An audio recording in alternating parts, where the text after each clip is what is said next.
به دکتر فریدون فرخزاد، شومن بزرگ ایرانی که با صدای خود برای مردم ایران و شاه ما صدا شد و جان در این راه داد.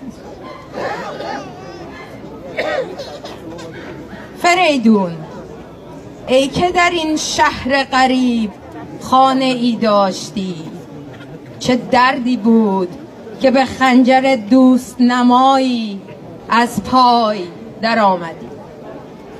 اشک تو در صدای لرزانی بود که با تپش جدا شدن از ایران می‌دمید. در این ژرفای خاک مرد تنهایی است که او را کشتند به گناه صدایی که او بلند کرد و مردم نگاه کردند. سالها گذشت